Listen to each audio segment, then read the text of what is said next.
Ini penting, yo hidup juga harus taktis. Jangan nyeruduk terus, maju terus. Gampang kalah. Ngalah berhubungan dengan kekuatan kontrol diri. Jangan dikira orang ngalah itu lemah. Orang ngalah itu kuat. Kenapa? Tidak sembarangan orang bisa ngalah.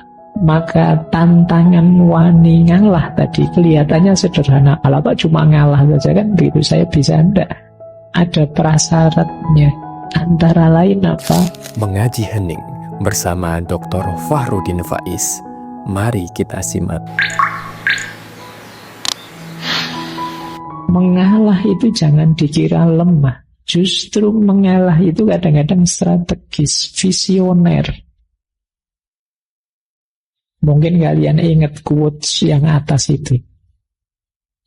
Dari Raden Mas Sosrokartono. Ngeluruk tampo bulo, menang tampo ngasorat. Ngeluruk tampo bolo itu menyerbu tanpa pasukan. Menang tanpa ngasorat. Kita mengalahkan tapi tidak menundukkan, merendahkan. Ini strategi untuk bisa begini antara lain apa? Mengalah. Begitu kita mengalah, kita melakukan kebaikan, mengalah tadi untuk seseorang, dia akan tersentuh hatinya. Sehingga dia balas, ingin membahagiakan kita, ingin memberi kita sesuatu. Ya, nama lain dia tunduk akhirnya pada kita. Itu kan kita semacam menyerbu dia tanpa pasukan. Pasukan kita ya kebaikan hati tadi. Antara lain mengalah. Jadi tidak usah putus asa dengan kebaikan, lakukan terus pada siapapun. Pada akhirnya orang yang kita beri kebaikan itu ya akan takluk pada kita. Seperti orang yang diserbu pasukan. Padahal itu tidak ada pasukannya apa-apa. Hanya pasukan kebaikan. Itulah ngeluruk tanpa bolo. Manusia itu selama masih manusia, kalau dia diberi kebaikan terus, tidak mungkin tidak tersentuh hatinya. Sejahat apapun dia, ya kayak di film-film itu kan kadang penjahatnya ragu-ragu karena tokohnya sangat baik lakonnya. Itu nama lain dari ngeluruk tanpa bolo. Dan menang tanpa ngasorake. Tidak membuat malu yang lain. Ya dengan jalan mengalah tadi. Dengan jalan kita mengalah, monggo sampean yang duluan, monggo sampean yang juara, yang berprestasi, monggo sampean. Nah ini membuat dia kan tidak rendah. Tapi hakikatnya kita yang menang. Itulah menang tanpa ngasorat. Kalau kalian bisa seperti ini, hidup ini mungkin tetap kompetitif, tapi tidak saling merendahkan, tidak saling menjatuhkan. Disitulah rahasianya mengalah untuk. Kalau dalam bahasa Inggris ada peribahasa, you may lose the battle, but you win the war. Atau you do not need to win every battle to win the war. Engkau mungkin kalah dalam battle. Battle itu ya pertemuan sekelompok pasukan. Tapi tetap win the war. War itu ya peperangan secara keseluruhan. Jadi ya kayak misalnya ini medan perang. Pertarungan satu orang lawan satu, pertarungan sekelompok lawan sekelompok, itu namanya battle. Tapi peperangan secara keseluruhan ini namanya war. Tidak apa-apa ada 1-2 kalah, tapi akhirnya kan menang di war-nya. Yes, kayak kalian kalau main game-game apa itu loh kan ada yang kadang ada kalahnya, kadang tidak apa-apa sih dalam rangka menang secara keseluruhan. Persis kayak kalian kalau main catur. Kadang-kadang tidak apa-apa wis, kudanya dikorbankan, bentengnya dikorbankan, prajuritnya dikorbankan, asalkan nanti kita menang. Itu lost the battle but win the war. Kalah battle-nya, tapi menang war-nya. Nggak apa-apalah sekarang IP saya rendah, jadi lulusnya biasa-biasa, kamu cum laude. Di sisi ini saya kalah. Tapi dalam hidup yang sebenarnya nanti, wah saya sukses luar biasa, jadi pengusaha konglomerat, kamu cuma pegawai saya misalnya. Nah itu lost the battle tapi win the war. Ini jadi kadang-kadang mengalah itu bisa dijadikan strategi. Di banyak kisah-kisah perang, ya nanti kalian bolehlah baca-baca strateginya Sun Tzu atau Three Kingdom dan lain sebagainya. Banyak strategi-strategi ini dipakai. Diumpankan ini biar kalah, kemudian di strategi yang di sini sengaja ngalah biar yang secara umum menang dan lain sebagainya. Itu namanya lost the battle tapi win the war. Ini penting. Ya hidup juga harus taktis. Jangan nyeruduk terus, maju terus. Gampang kalah. Ada strategi mundur sebentar, ada ngalahnya, tapi nanti kita memenangkan seluruh peperangan. Nah ini ada rahasia ini juga dalam mengalah. Jadi visioner dan strategis, melihat jauh ke depan. Tidak apa-apa sekarang saya kalah, tapi ke depannya nanti saya sudah target ke sana. Dengan modal sekarang saya bisa menang. Nah ini namanya lost the battle tapi win the war. Orang ngalah itu sebenarnya dia sedang bertarung mengalahkan egonya sendiri. Secara natural, manusia dengan egonya itu kan sebenarnya menuntut ini, menuntut itu. Ingin sukses, ingin berhasil, ingin meraih ini, ingin meraih itu. Yang sering merepotkan kita, yang sering menyusahkan kita dalam hidup itu kan kendali ego ini, tuntutan-tuntutan egois. Nah, mengalah mengajarkan kita untuk mengalahkan ego. Sebenarnya sih diri kita menuntut, ayo kamu maju saja, kalahkan semuanya. Kamu mampu kok, kamu bisa kok. Kan kita selalu diprovokasi seperti ini oleh para motivator-motivator. Ya kan, ayo kamu bisa, ayo kamu mampu. Kalau sekedar membujuk diri untuk melampiaskan keinginan egois itu mudah, karena memang sejak awal ada banyak tuntutan dari ego kita untuk mencapai ini, mencapai itu. Justru yang sulit itu menyapihnya. Apa menyapih itu? Jadi menyapih itu mengerem dia. Itu lebih sulit. Nanti kalian rasakan bedanya mengendarai ego dan mengerem ego. Itu akan jauh lebih berat ngerem ego. Banyak manusia itu lebih sulit ngerem egonya dibandingkan melampiaskan atau mengendarai egonya. Perjuanganmu untuk sukses itu mungkin berat, tapi akan lebih berat setelah kamu sukses mengendalikan dirimu. Itu yang disebut mengalahkan ego. Nah, tantangan untuk wani ngalah itu sebenarnya tantangan untuk mengalahkan ego. Kadang-kadang agak trik. Kamu ngalah, tapi ngalahmu juga karena alasan tuntutan egois. Ada pamrih egoisnya. Kenapa kok kamu ngalah saja? Tidak apa-apa, ini strategi biar dia senang sama saya.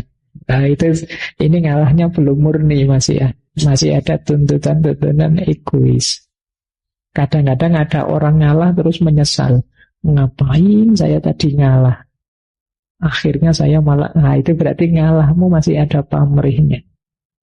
Ini mengalah tapi masih belum bisa mengalahkan ego. Ngalah hanya jadi strategi tertentu untuk memanjakan ego. Ini juga belum positif. Hakikat ngalah yang sejati itu ngalah yang menaklukkan ego.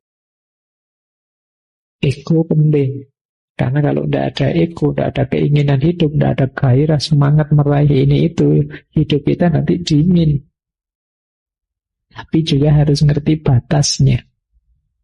Nah, untuk berhenti di batas, itu kita perlu kemampuan ngerem tadi. Jadi ini uniknya manusia di situ. Pak, kok Allah itu ngasih kita juga ego, ngasih kita nafsu segala sih Pak, mau ya dikasih yang baik-baik saja. Karena sebagian besar kenikmatan kita, kesenangan hidup kita ada di situ. Dan Allah itu ingin kita senang, ingin kita bahagia. Tapi, kita tetap harus tahu batas. Karena kesenangan tadi bisa blunder pada akhirnya kalau kita tidak bisa mengendalikannya. Jadi kuncinya di situ. Makanya tidak usah protes. Allah memberi kita nafsu, memberi kita hasrat ini, hasrat itu. Itu Allah ingin kita gembira dengan itu, senang, bahagia. Cuma kita harus ngerti batasnya. Nah, kuncinya di rem tadi. Oke. Seperti mobil kan kalau ngegas terus, wassalam.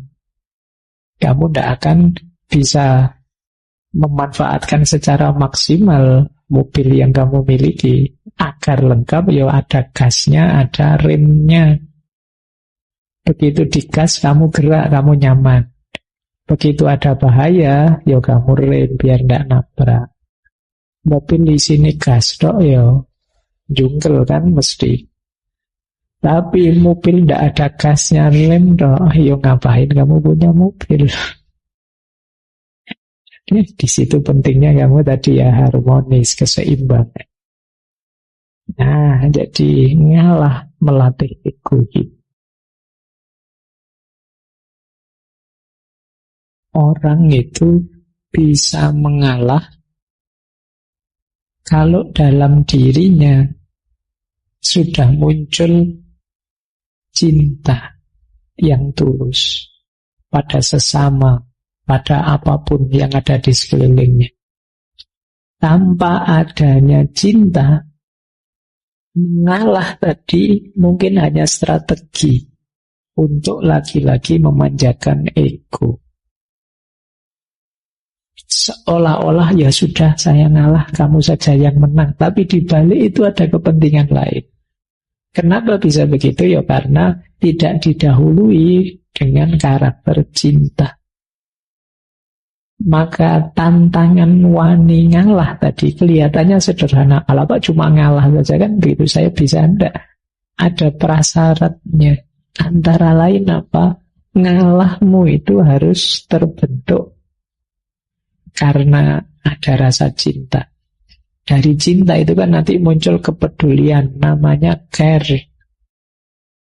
Dan ingin memberi yang terbaik pada yang kamu cintai, namanya responsibility.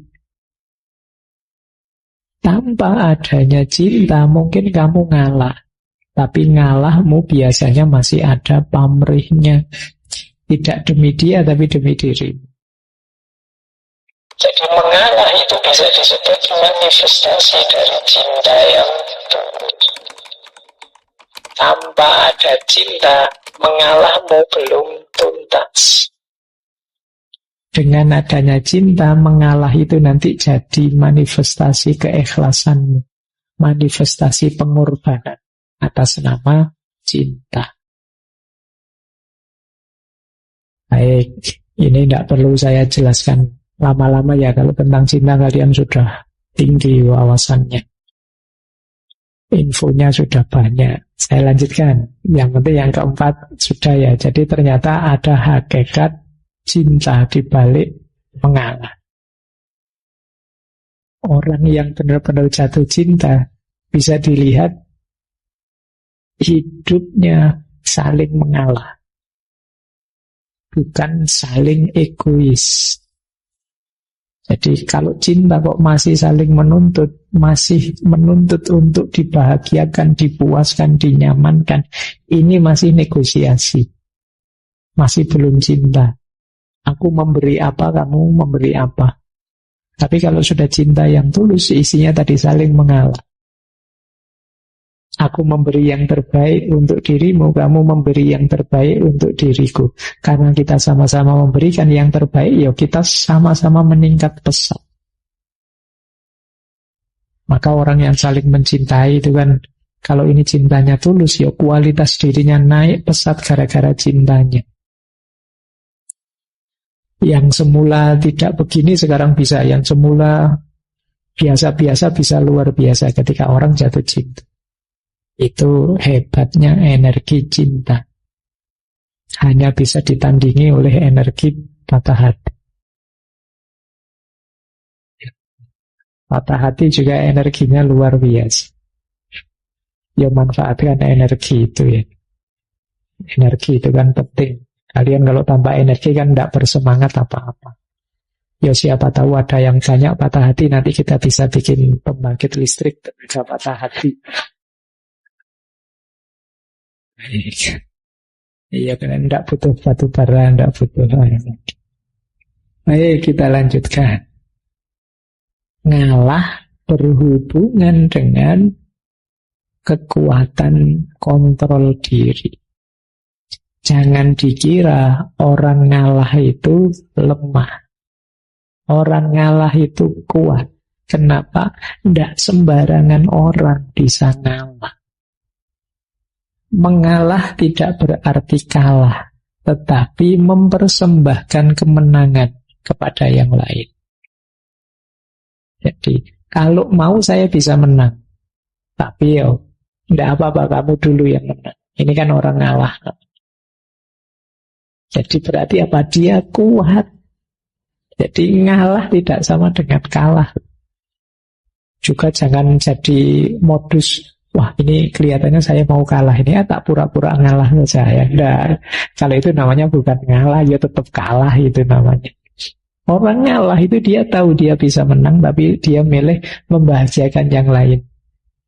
Biar dia saja yang menang, itu ngalah. Dan ini berat, karena ego tadi. Maka hakikatnya mengalah yang kedua, mengalah itu kekuatan. Jangan dikira ngalah itu kelemahan. Hanya orang yang batinnya kuat yang mampu mengalah. Kita cenderung harus kita yang unggul, karena kita yang lebih benar, kita yang lebih baik. Harus kita yang menang. Jangan sampai mereka yang menang, harus kita. Kan manusia itu cenderung begitu naturalnya. Tapi kalau ada orang, biarlah kemenangan ini aku persembahkan untuknya saja. Oh, ini orang kuat. Dan jangan dibayangkan akan ada di sekitar kita sebentar lagi. Sulit. Cuma boleh kalian pakai, saya bilang tadi ya, sebagai senjata dalam konteks-konteks tertentu hidupmu. Kadang-kadang kamu perlu ngalah. Kalau tidak kamu latih, kamu tidak bisa ngalah. Kalau tidak ada orang yang mau ngalah, hidup ini tidak berputar. Kenapa tidak berputar? Kalau semua orang ingin mengejar kenyamanan, keenakannya sendiri, kacau hidup ini. Misalnya orang tua kok tidak mau ngalah sama anaknya, habis anaknya. Misalnya bapaknya mau kerja, ini kerja saya yang capek lah, kok enak ngalah, mau dikasih ke anak-anak, istri tidak usah lah, tidak ada yang ngalah. Guru tidak mau ngalah sama muridnya, sama siswanya, dosen tidak mau ngalah sama mahasiswanya, sahabat tidak mau ngalah sama sahabatnya. Kalau tidak ada satu pun orang yang mau ngalah, ya selesai, hidup ini kacau mesti. Tabrakan semua. Kalau semua hanya pakai logika, lah kok enak, lah kok nyaman. Kalau semua pakai logika, lah kok ini. Selesai hidup kita, sangat berat kita tanggung. Saya datang duluan kok, ya saya harus duduk paling depan dong.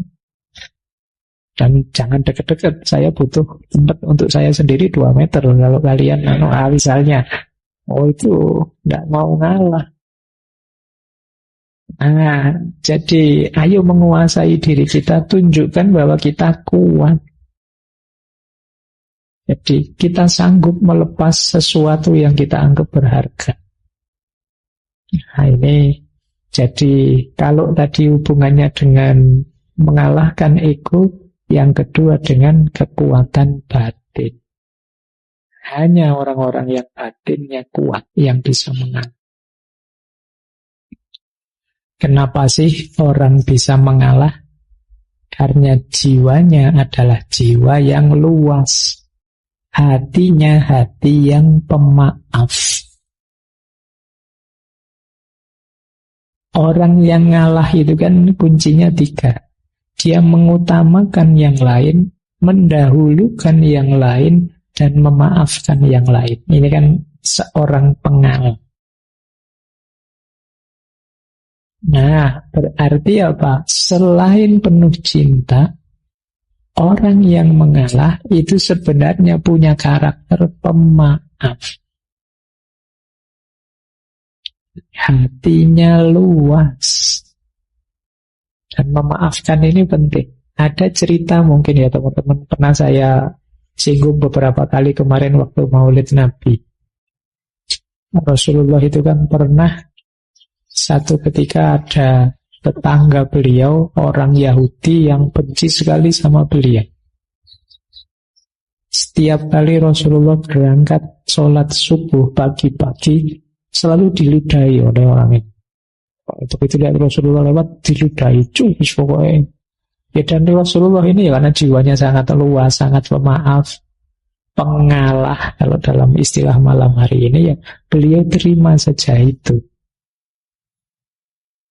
Nah, pada akhirnya satu ketika setelah berhari-hari seperti ini terus, tiba-tiba satu pagi ketika Rasulullah berangkat ke masjid, tidak ada meludahi. Malah heran Rasulullah, loh ini mana ludahnya yang tiap hari datang. Akhirnya beliau tanya pada orang di situ, ini mana orang ini yang biasa meludahi saya? Oh beliau, Rasulullah sedang sakit. Makanya tidak sempat meludah. Ya kalau sakit masih nyempet-nyempetin meludah, ya kebangetan. Nah, begitu tahu sakit, Rasulullah terus dengan kebesaran hati beliau, sifat pemaaf dan pengalah beliau, ya terus didatangi orang ini. Dan orang ini betapa tersentuh hatinya, karena ternyata engkau yang orang tiap hari aku ludahi adalah orang pertama yang menjengukku waktu sakit. Ini kan luar biasa, jiwa pecinta, jiwa pemaaf, jiwa pengalah. Dengan contoh ini kalian boleh bilang, mengalah ternyata memang bukan berarti kalah. Pada akhirnya kan tetap yang menang Rasulullah. Orang ini kan terus jadi masuk Islam. Nah mungkin saja dengan mengalahmu ada banyak keberhasilan, kesuksesan, buah dari mengalahmu yang lain. Nah ini penting. Ya memaafkan itu kan nilai yang mulia. Di situ saya tulis, memaafkan itu membahagiakan. Meskipun berat. Yang pertama apa? Dengan kita memaafkan, itu mengurangi kegelisahan kita, mengurangi kegelapan hati kita. Orang yang tidak memaafkan itu kan orang yang dendam. Orang yang dendam itu ya orang yang gelisah, tidak nyaman. Jadi kalau bisa ya kamu buang saja beban itu.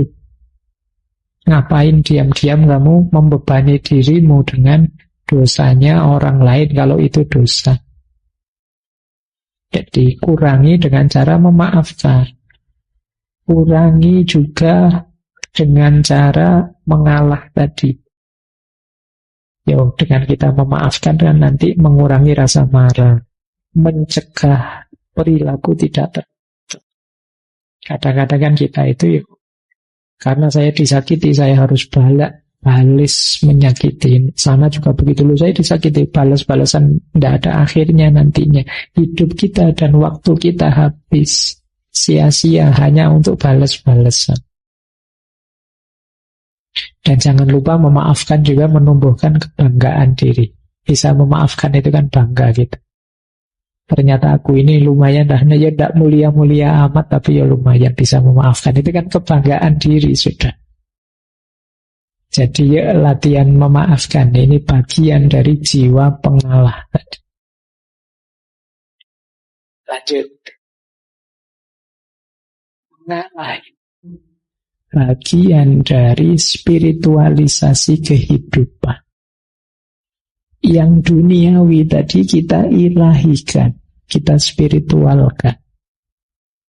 Ada yang bilang ngalah itu sebenarnya dari akar kata ngawlah. Mengawlah, mengilahi. Hal-hal duniawi kita spiritualkan.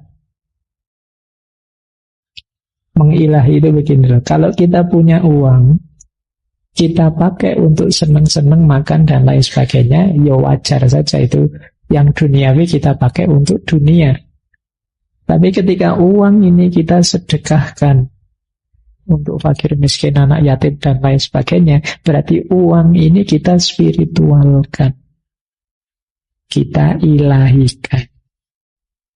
Nah, mengalah juga punya logika seperti itu. Biarlah aku membahagiakanmu, biarlah aku berikan ini untukmu, itu kan ngalah. Tapi dengan ini yang aku berikan tadi, kalau aku nikmati sendiri ya itu nilainya biasa saja. Tapi begitu aku berikan padamu, nilainya jauh berbeda. Sekarang dia bersifat spiritual. Sama-sama uangnya dibuat main dengan dibuat sedekah, itu kan beda. Ketika dibuat sedekah, uang ini jadi spiritual. Kemenangan kita juga begitu. Kepemilikan duniawi kita juga begitu. Nah, cara menspiritualkan antara lain dengan cara mengalah. Jadi, menspiritualkan peristiwa sebagai sarana menuju Allah. Tidak lagi fokus pada keuntungan atau kemanfaatan duniawi. Inilah hakikatnya mengalah. Orang yang mengalah itu kemungkinan adalah orang yang sudah tidak tergoda lagi, tidak terikat lagi oleh hal-hal duniawi. Kalau kalian masih sangat terikat, mudah tergoda, sulit untuk ngalah. Masih mudah terjebak dengan godaan-godaan untuk menang, untuk unggul, untuk nomor satu. Makanya di situ ada peribahasa Jawa yang menurut saya menarik untuk hidup nyaman, tidak terlalu terikat dengan dunia. Sing wis lunga lalekno, sing durung teko entenono, sing wis ana syukurono. Oh, ini kalimatnya menarik ya, kayak kita kemarin waktu belajar self love itu, cuma ini dalam bahasa Jawa. Jadi sing wis lunga lalekno, yang sudah lewat ya lupakan saja, ngapain diingat-ingat terus, memberati pikiran. Berarti kita terikat dengan hal itu. Yang belum datang ya kita tunggu. Tidak perlu cemas, tidak perlu khawatir, wong belum datang. Ya kita tunggu saja. Ngapain kita gelisah, ngapain kita stres tentang sesuatu yang belum datang. Pak, nanti jodoh saya cocok enggak Pak ya? Jangan saya itu orangnya begini ya Pak. Jodoh saya kayak gimana? Bilang, ngapain kamu sibuk mikir jodoh, wong masih nanti. Nanti ya dipikir nanti. Wah, nanti pasangan saya kayak gimana ya Pak? Lah, dipikir lagi. Sudah dibilangin jangan dipikir, wong itu masih nanti. Yang belum datang ya ditunggu. Kalau sudah datang baru kita baca, kita sesuaikan, kita beradaptasi dan lain sebagainya. Wong belum ada sosoknya, kamu sudah, saya latihan beradaptasi. Pak, beradaptasi buat apa? Wong masih belum jelas. Ya ditunggu saja. Tidak perlu putus asa, tidak perlu stres. Nah, yang sudah ada, ayo disyukuri. Apapun itu yang kita miliki sekarang. Nah, nanti yang sudah ada akan jadi masa lalu, ya sudah kita lupakan. Yang sekarang kita syukuri pada akhirnya akan lewat. Yang kita tunggu akan datang, jadi masa sekarang.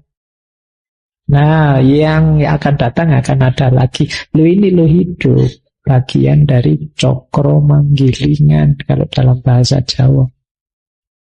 Kita nikmati saja tanpa perlu terikat, tanpa harus baper. Jadi biarkan berjalan sesuai sunatullahnya. Nah, ini ketidakterikatan duniawi. Orang yang sulit sekali mengalah itu biasanya punya banyak keterikatan. Iya sih Pak, mau saya kasih ke teman ini, tapi jangan-jangan nanti saya butuh, saya perlu. Saya kan juga harus punya prestasi juga Pak. Saya kan juga harus perlu ini, perlu itu. Jangankan yang prestasi, kadang barang atau apa saja kan ya kamu sudah saatnya dibuang, tidak kamu buang-buang. Jadi akhirnya kamar kos-kosanmu itu sekedar sendok saja dari warung. Eman-eman loh Pak, ini siapa tahu nanti foto. Ada yang begitu ya. Wah, itu kadang-kadang. Jadi kamar kita isinya ndak karu-karuan wis. Nah, terlalu banyak terikat. Yo kamu pakai siapa tahu kan, siapa tahu nanti butuh Pak, siapa tahu ada. Dan sampai tahunan sampai kamu boyong ke kampung juga masih ndak kepake. Nah, nanti perlu belajar lagi logika minimalisme dulu ya, bagaimana hidup itu. Jangan terlalu diberati oleh kepemilikan. Yuk, jangan terlalu terikat. Iya, kita memang butuh hal-hal duniawi. Kita perlu ini, perlu itu, tapi jangan terikat. Terikat itu namanya harga mati. Sudah, enggak, kalau enggak ini enggak aku bisa, Pak. Saya harus punya ini, saya harus punya itu namanya terikat. Oh, kalau enggak ada ini, saya masih ada ini, Pak. Kalau enggak ada itu, saya masih bisa ini. Namanya enggak terikat. Waduh, listriknya mati, enggak apa-apa, masih banyak bisa melakukan hal lain tanpa listrik. Sinyalnya kok seret, enggak apa-apa, ya berarti enggak usah pegang HP yang perlu sinyal, game yang enggak pakai Nah, ada banyak alternatif kok, enggak usah takut. Tapi kalau kamu terikat di satu atau dua hal, ya nanti akibatnya tadi egomu semakin besar. Jadinya kamu sulit ngalah. Terima kasih sudah menyimak. Semoga channel Mengaji Hening bersama Dr. Fahrudin Faiz selalu bisa memberikan ilmu, motivasi, dan kebermanfaatan. Salam sehat dan bahagia.